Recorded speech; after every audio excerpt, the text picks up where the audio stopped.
Hello and welcome welcome back बच्चों। Times international school के इस ऑनलाइन प्लेटफॉर्म पर मैं मनीष श्रवण आप सबों का एक बार फिर से स्वागत करता हूँ। हम लोग क्लास 7 और 9 के लिए फिजिक्स में मोशन कर रहे थे, जिसमें हमारा आज ये चौथा लेक्चर होगा और आज हम लोग पढ़ेंगे velocity and acceleration.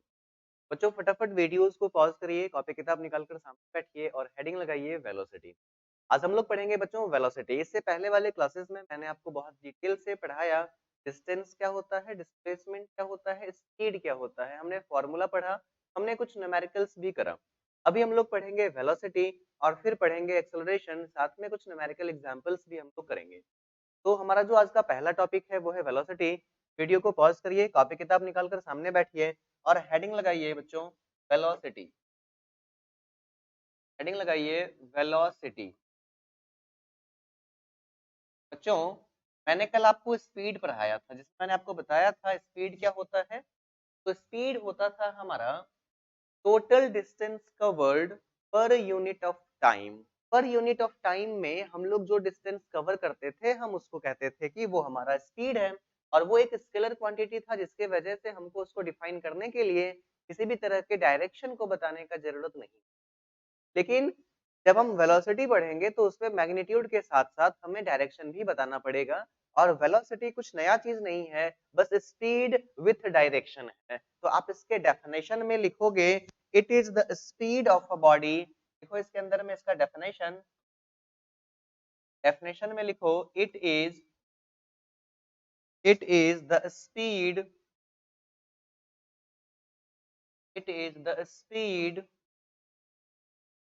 Of a body in given direction in given direction. अगर हम इसको मैथमेटिकली रिप्रेजेंट करने जाएं तो हम कह सकते हैं कि वेलोसिटी इज इक्वल टू, बच्चों जब हम स्पीड इज इक्वल टू लिखते थे डिस्टेंस अपॉन टाइम, लेकिन जब हम वेलोसिटी इज इक्वल टू लिखेंगे तो हम डिस्टेंस वर्ड का यूज ना करके हम डिस्प्लेसमेंट वर्ड का यूज करेंगे, क्योंकि डिस्टेंस के पास अपना कोई डायरेक्शन नहीं होता है, जबकि डिस्प्लेसमेंट एक पर्टिकुलर होता है। Displacement upon time. बच्चों आई होप आपको ये सारी बातें समझ में आ रही होगी। आपने जब वेलोसिटी का फॉर्मूला लिखा, उसके बाद हम लोग कुछ बातें और लिखेंगे वेलोसिटी के बारे में। देखिए उसमें सबसे पहला velocity velocity is a vector quantity. Velocity is a vector quantity. दूसरी बात लिखिए इट्स वैल्यू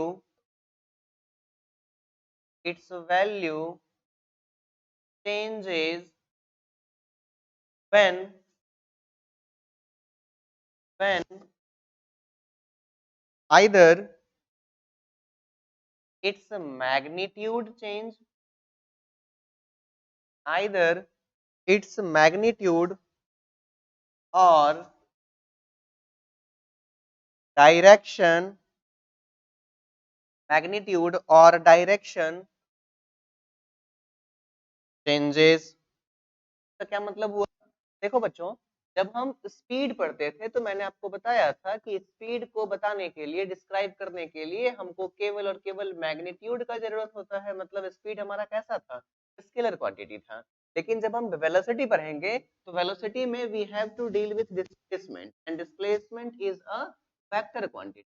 एंड अगर डिस्प्लेसमेंट हमारा वेक्टर क्वांटिटी है तो इसको डिफाइन कि आपके पास मैग्नीट्यूड भी होना जरूरी है, साथ में डायरेक्शन भी होना जरूरी है।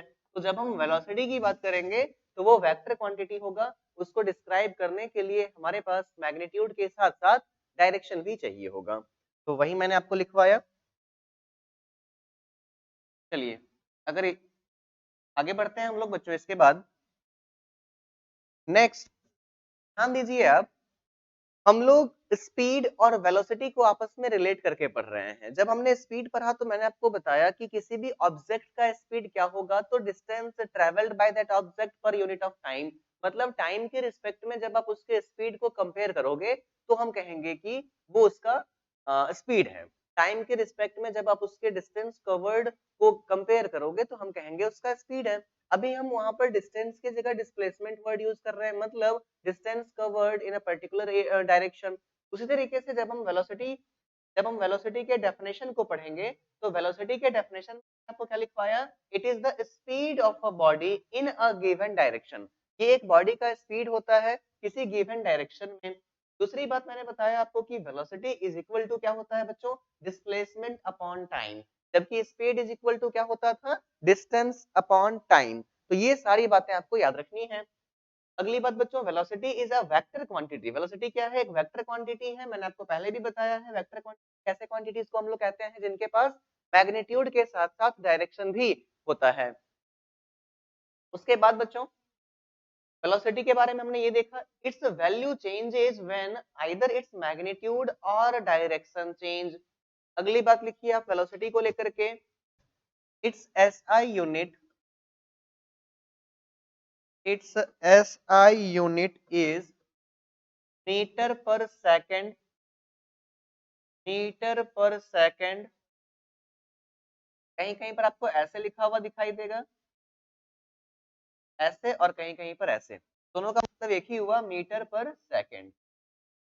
उसके बाद बच्चों एक और बात लिखिए,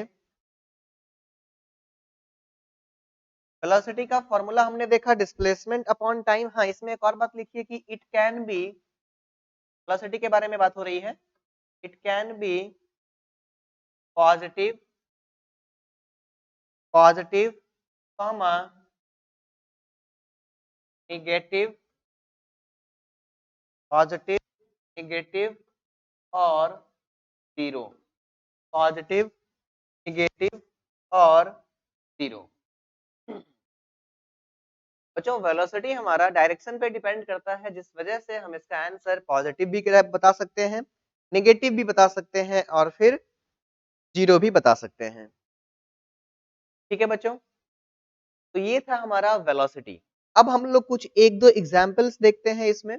अच्छा, हम लोग जब स्पीड पढ़े थे तो फिर हमने क्या पढ़ा था, एवरेज स्पीड। ऐसे ही वेलोसिटी के बाद एक और छोटा सा टॉपिक है तो आप देख लीजिए, एवरेज, एवरेज स्पीड करके लिखो बच्चों। Next heading, average speed, sorry average velocity, average velocity. तो एवरेज वेलोसिटी में हम लोग क्या करेंगे, हम लिखेंगे कि it is total displacement covered upon total time.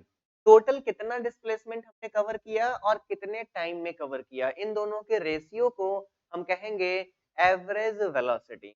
और ये बात समझ में, क्या कहेंगे हम, एवरेज वेलोसिटी। यानी हम कह सकते हैं कि एवरेज वेलोसिटी का फॉर्मूला हमारे पास क्या आ जाएगा, तो total displacement upon total time. ये तो एक ये बोल सकते हैं, ठीक है ना बच्चों। कभी कभी आपको न्यूमेरिकल बनाते समय ये कहा जाता है कि अगर किसी ऑब्जेक्ट का वेलोसिटी सॉरी, ये पॉइंट ए है, ये पॉइंट बी है और ये पॉइंट सी है। बच्चों आपसे कहा जाएगा कि एक ऑब्जेक्ट का velocity during A to B था 20 किलोमीटर या फिर 20 मीटर पर सेकंड, और वही बी टू सी था 30 metre per second. And now you have to find out the average velocity.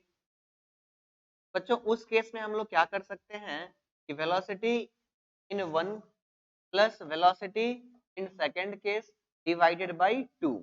हम लोग एवरेज निकालने का जो मैथ्स में तरीका पढ़ते हैं उसको भूलना नहीं है, उसको अप्लाई कर सकते हैं, है ना। अगर हमें डिस्प्लेसमेंट दिया हुआ है फिर तो हम डिस्प्लेसमेंट डिस्प्लेसमेंट निकाल करके जोड़ करके उसको टाइम से डिवाइड करेंगे, या फिर हमको दो डिफरेंट डिफरेंट वेलोसिटी ही दे दिया है तो अलग अलग वेलोसिटी को हम क्या कर सकते हैं, आपस में जोड़ करके और फिर तो जो है सो दिखा सकते हैं। तो आपको ये बातें भी बच्चों समझनी है। चलिए अभी हम लोग एक काम करते हैं, कुछ एग्जाम्पल्स करते हैं साथ में और फिर देखते हैं कि चीजें कैसे सॉल्व हो रही हैं।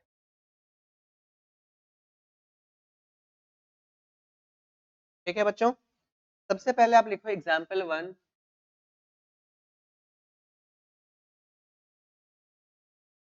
एग्जाम्पल 1 आप इसको लिखेंगे भी साथ साथ और फिर उसको सॉल्व करेंगे। पहले आप पूरे एग्जाम्पल को लिखिए, फिर उसको सॉल्व करेंगे। लिखिए, during during first half during first half of a journey during first half of a journey by a body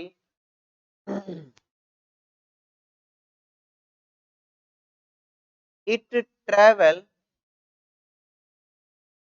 with a speed of with a speed of 40 kilometer per hour and in the next of in the next half with a speed of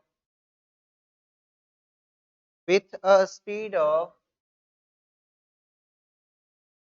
20 kilometer per hour, then you have to calculate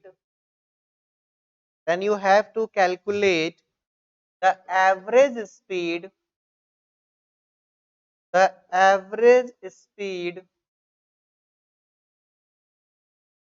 of the whole journey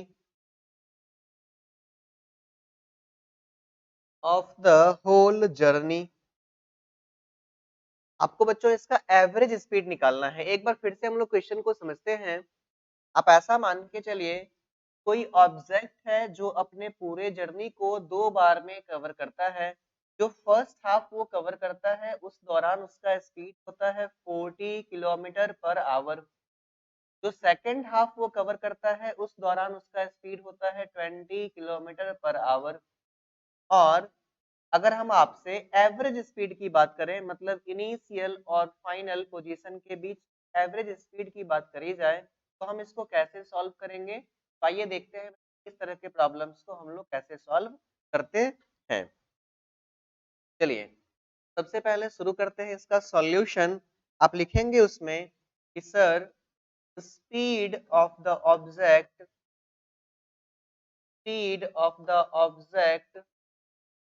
during first half is equal to 40 kilometre per hour. इसी को आप मान सकते हैं v1। क्या मान सकते हैं? v1 मतलब वेलोसिटी इन फर्स्ट हाफ। दूसरी तरफ आप कह लीजिए कि speed of the object during second half, या फिर हमने इसको कहा v2 is equal to 20 kilometre per hour. Now you have to find the average speed, इसका फॉर्मूला होगा velocity in first half plus velocity in second half by 2। Velocity in first half that is 40 kilometre plus 20 kilometre by 2, it means 40 kilometre per hour का जो speed है वो उसका average speed कहा जा सकता है उस बॉडी का। तो बच्चों, अगर एवरेज स्पीड को निकालने को लेकर के कोई भी क्वेश्चन आएगा तो आई होप आप लोग उसको सॉल्व कर लेंगे। फटाफट से इसको नोट डाउन करिए, फिर हम लोग आगे बढ़ेंगे, एक दूसरा एग्जाम्पल कवर करेंगे।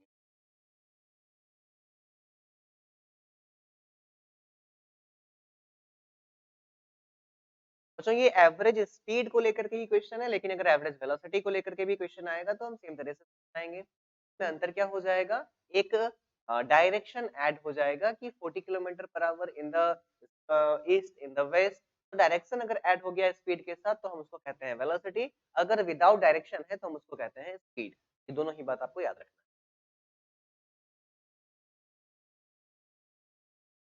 आई होप आपको ये सारी बातें समझ में आ रही होंगी। जहां भी कोई इशू है आप पूछ सकते हैं। एक दूसरा एग्जाम्पल करते हैं बच्चों। लिखिए एग्जाम्पल नंबर 2। सेकंड एग्जाम्पल है सेकंड एग्जाम्पल है देखो इसमें a car a car travels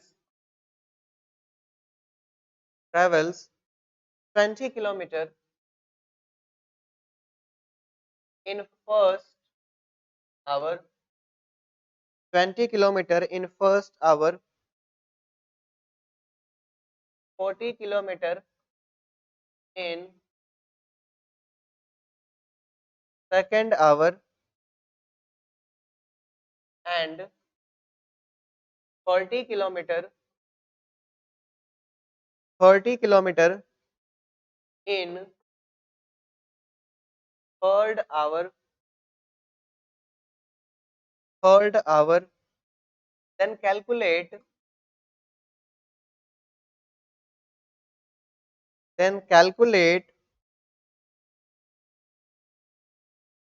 the average speed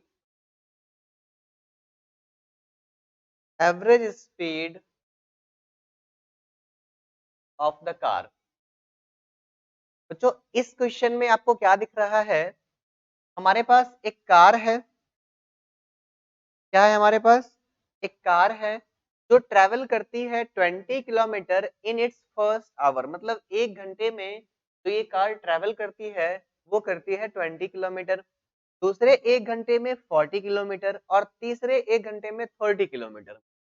बच्चों अगर टाइम इंटरवल सेम है लेकिन डिस्टेंस कवर डिफरेंट है, it means this is the example of non uniform motion. इस तरह के एग्जांपल्स को हम कह सकते हैं कि सर ये नॉन यूनिफॉर्म मोशन में कार है।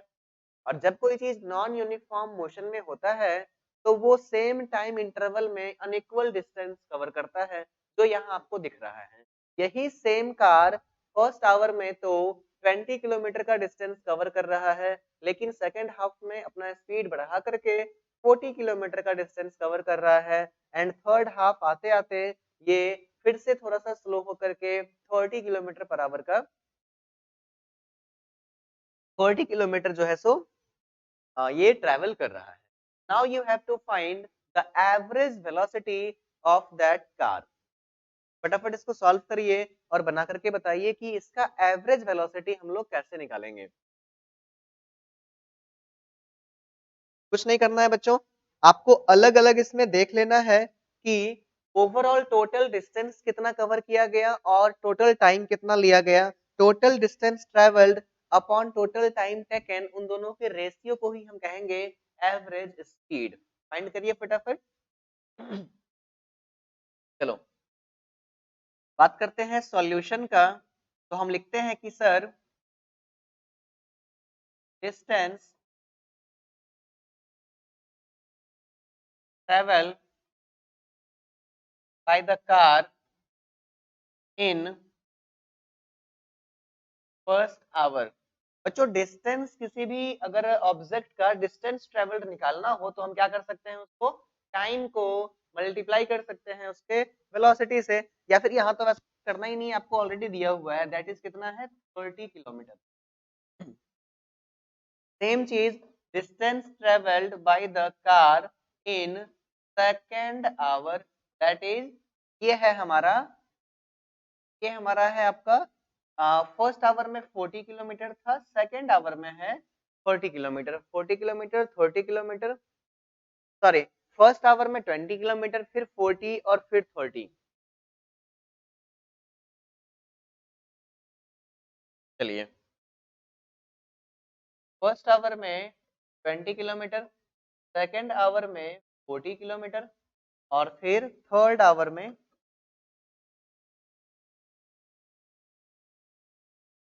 30 किलोमीटर। अब अगर हमको इसका एवरेज स्पीड निकालना होगा तो व्हाट कैन आई डू, हम लिखेंगे कि average speed is equal to, क्या लिख सकते हैं बच्चों, total distance travelled divided by total time taken. आपको टोटल कितना समय लगा और कुल मिलाकर के आपने कितना डिस्टेंस कवर किया, इन दोनों के रेशियो को ही हम कहेंगे एवरेज स्पीड। चलिए अब बताइए टोटल डिस्टेंस कितना हमने कवर करा। तो 20, 40 एंड 30। हम लिखेंगे इसमें 20 plus 40 plus 30 kilometre divided by 1 hour plus 1 hour plus 1 hour. It means हम कह सकते हैं कि 90 किलोमीटर डिवाइडेड बाई 3 आवर। जब आप इसको सॉल्व करोगे तो आपको एक एवरेज स्पीड निकल करके आएगा 30 किलोमीटर पर आवर का। And this will be our answer. यही हमारा आंसर होगा। आई होप आपको ये सारी बातें समझ में आ रही है। फटाफट इसको नोट डाउन करिए। फिर हम लोग बढ़ते हैं बच्चों अपने अगले टॉपिक पे, जो कि होगा हमारा एक्सेलरेशन। क्या होगा? एक्सेलरेशन।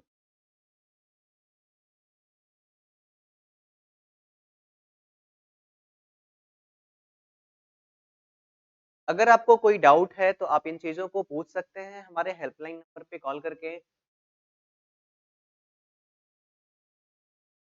आपके जो डॉट सॉल्विंग टीम में जो लोग हैं वो आपको श्योरली आपके क्वेश्चन को सॉल्व करेंगे और आपको जवाब देंगे।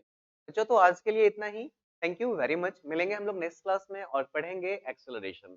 बच्चों बहुत डिटेल से आपको पढ़ाई करनी है। आपके पास जो भी बुक्स है आप उसको पढ़िए, थॉरोली पढ़िए। कोई भी इशू होता है तो फिर उसमें आप आकर के जो है सो क्वेश्चंस कर सकते हैं कमेंट बॉक्स में, या फिर हमारे हेल्पलाइन नंबर पे कॉल करके सीधे बात। Thank you very much.